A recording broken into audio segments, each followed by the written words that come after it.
Welcome back to Team Fast Eddy and HPI Baja Tutorials.com. Today we're going to go ahead and work on page number 20 out of the SS manual, and we're going to build the servo steering linkage. It's very simple. There are a couple different parts that we're going to need. They're all located in your bag C. Let's go ahead and remove the bag that has our orange cross member.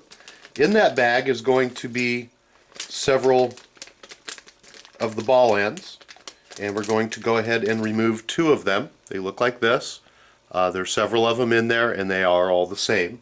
So let's go ahead and take two of those out and set them on our table. It's also included in that bag are your sway bars and some other parts. So basically I've just cut a little hole in the bag so nothing else falls out, and we're going to go ahead and remove two of those.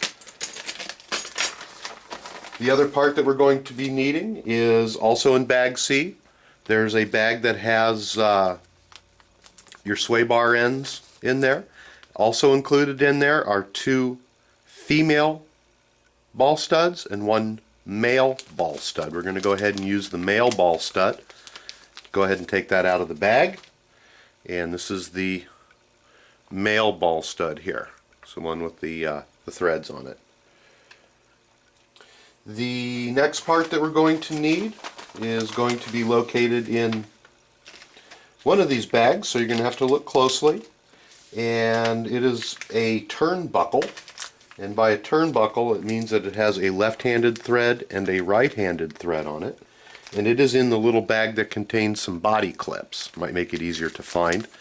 And the turnbuckle has a little adjustment hole in the middle. And it looks just like this here. You can see the little adjustment hole in the middle. And I believe that that is all the parts that we're going to need. So let's go ahead and collect up all of our other little bags and put them back into our bag C's.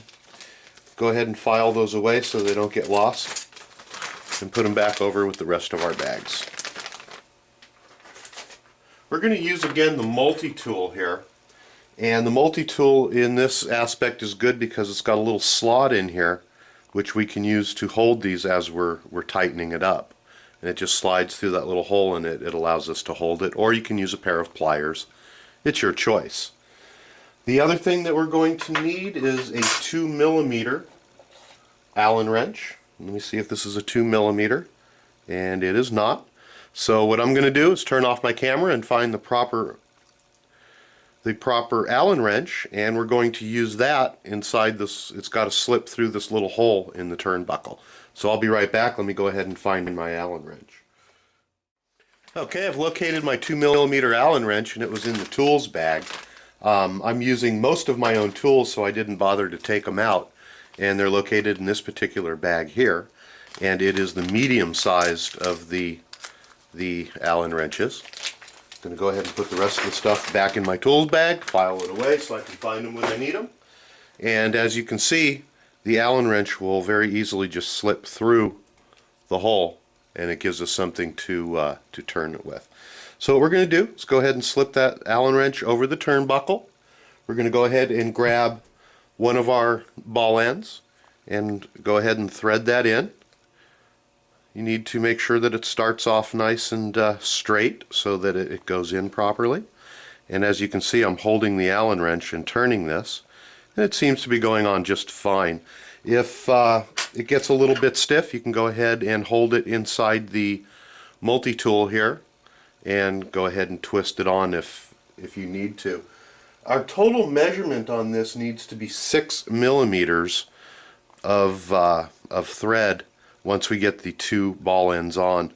So I'm going to go ahead and put on one end, turn it over, and then this one threads on the opposite direction. It is a counter thread, reverse thread if you will, and sometimes they're a little bit difficult to get started.